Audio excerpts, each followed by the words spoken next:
Masih bersama saya Budiman Tanurjo di satu meja The Forum. Bung Hendarsan, tadi kan kalau pengakuannya Bang Noel sebagai orang yang cukup dekat dengan Presiden Jokowi pasti akan memberikan klarifikasi. Sebagai mantan presiden, ya, memberikan klarifikasi, memberikan penjelasan. Nah, forum yang paling tepat di mana mantan Presiden Jokowi memberikan klarifikasi itu di forum mana kira-kira?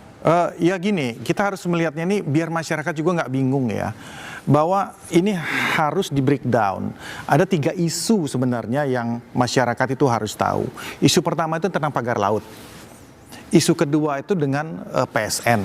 Isu ketiga itu tentang PIK 2. Ini 3 hal yang berbeda tapi berkaitan satu dengan yang lainnya. Nah, makanya masyarakat tahu pagar laut.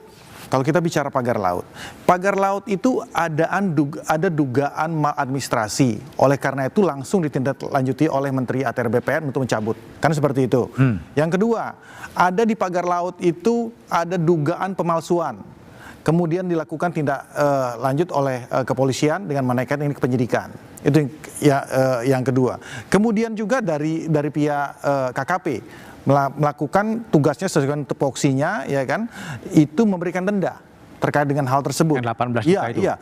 Kemudian ombudsman, ini kita ngomong pagar laut, ombudsman kemudian memberikan rekomendasi adanya tindak pidana. Nah, ombudsman kan bisa secara lihat ya, ada maladministrasi, kemudian ada juga 2 tindak pidana dan lain sebagainya. Nah, ini dulu. Nah, kemudian yang dipermasalahkan Bang Samad dan kawan-kawan, ini kan masalah PSN-nya. Nah, ini hal yang berbeda tapi terkait satu dengan lainnya karena jarak lokasi di tempat yang sama. Nah, terkait dengan masalah PSN, ya ini kan kaitannya dengan masalah adanya tuduhan atau dugaan, ya ini tentang masalah pemberian izin PSN tersebut. Ada dugaan korupsi, suap dan lain sebagainya. Ini kan hal yang berbeda lagi, ya kan? Maka oleh karena itu wadahnya adalah KPK untuk melakukan hal tersebut.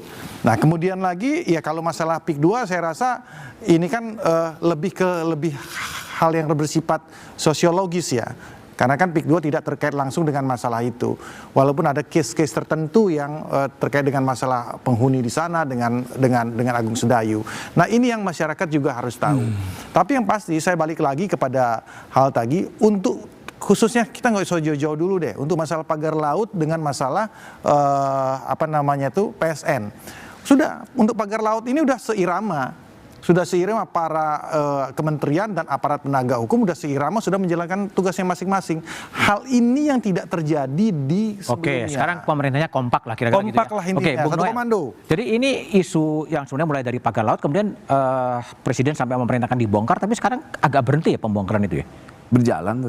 Tapi kan memang ada pagar-pagar yang sudah dibangun oleh masyarakat, nggak mungkin dong kita bongkar. Kemudian ada tuntutan yang harus dibongkar yang dianggap liar, yang dianggap menjadi persoalan, yaitu perintah presiden langsung bongkar, nggak ada urusan. Gitu. Jadi yang belum terbongkar itu yang dibangun oleh masyarakat? Ya sudah dibangun masyarakat, ada beberapa yang dibangun masyarakat tuh, berapa kilo juga tuh. Daerah mana itu? Ada juga memang ada, dan sampai sekarang itu tidak dibongkar. Kalau tadi Bung Noel mengatakan bahwa mantan Presiden Jokowi akan memberikan klarifikasi di forum mana ya kira-kira yang paling tepat? Pengadilan.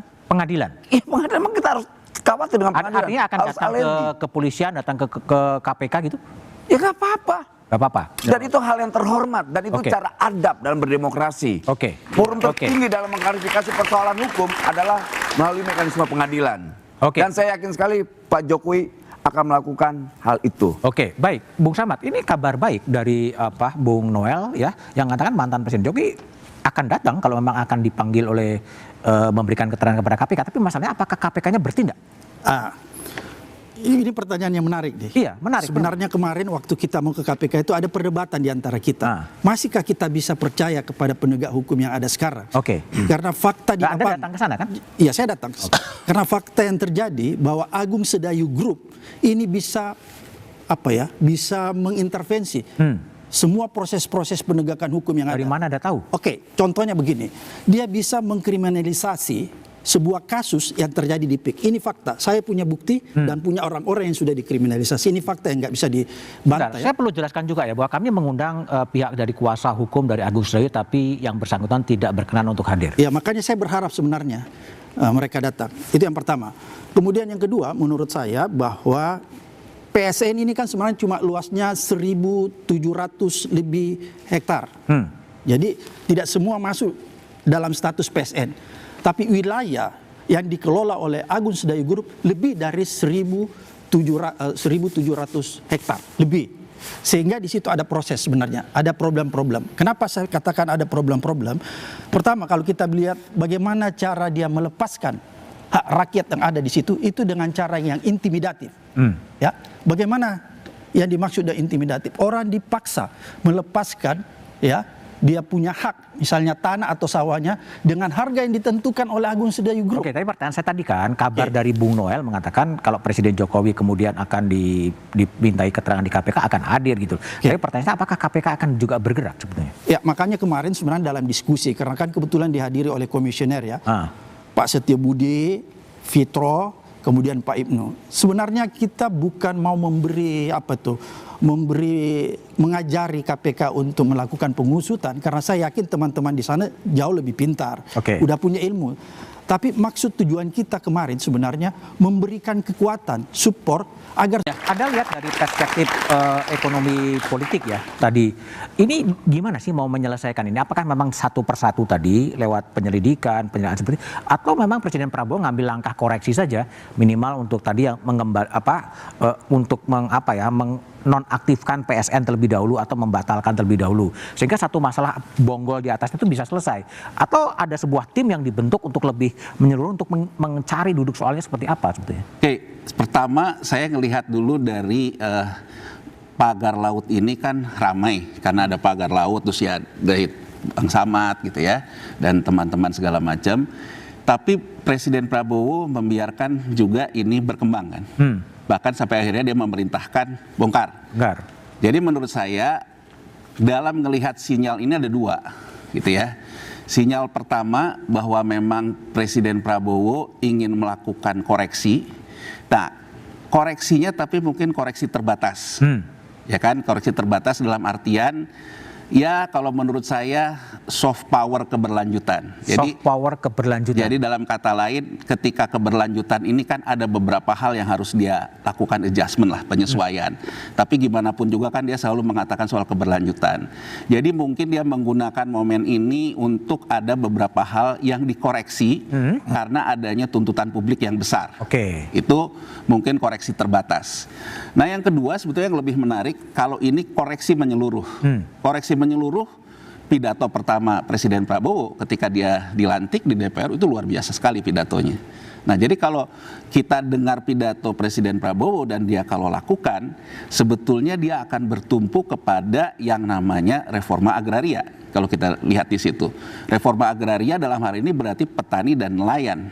Berarti kan ada sebuah proses yang dilihat lagi bagaimana pemetaan lahan kita, darat, laut, dan sebagainya ini, yang kepentingannya adalah untuk satu tentang petani yang di darat gitu ya, yang di laut nelayan. Nah kalau seperti itu berarti akan ada koreksi menyeluruh terhadap pandangan kita tentang PSN. Karena kalau PSN yang terjadi di pemerintahan Presiden Jokowi yang terakhir, ini kan begini Bang Budiman kalau saya lihat, ini semacam tukar guling kebijakan. Tukar guling kebijakan. Nah jadi ada PSN di PIK. Betul kata Bang Samad tadi, betul juga dikatakan bahwa yang PIK itu kan hanya sebagian kecil, bahkan tadi Noel mengatakan ada perhutani, tapi kan irisannya kena ke PIK. Kalau saya tukang dagang ya namanya irisan, saya jual gambar gitu, jual cerita gitu, jual bukan semua. Jual semua. Nah ini kan sebetulnya kalau kita lihat ditukar dengan masuknya mereka ke IKN. Karena IKN yang kemudian yang diharapkan investor asing masuk nggak masuk, akhirnya kan investor domestik ini yang masuk. Jadi menurut saya intinya adalah betul mungkin Presiden Jokowi menganggap bahwa Indonesia Maju itu basisnya adalah properti, membangun besar-besaran infrastruktur properti di IKN, membangun besar-besaran destinasi wisata, ini yang ditukar guling. Nah menurut saya kalau bicara pidato Presiden Prabowo ketika pelantikan dia bukan itu. Tapi kalau yang dia katakan itu tentang pangan, energi, dan juga rakyat yang miskin. Jadi artinya kalau ke sana, mari kita dorong Presiden Prabowo untuk melakukan review menyeluruh, jangan tanggung gitu. Bung Noel, tapi kan kalau kalau Bung Yanwar mengatakan ada tukar guling nih antara IKN dan kemudian ke PSN di PIK 2. Apakah memang demikian? Jawabannya setelah jeda berikut ini.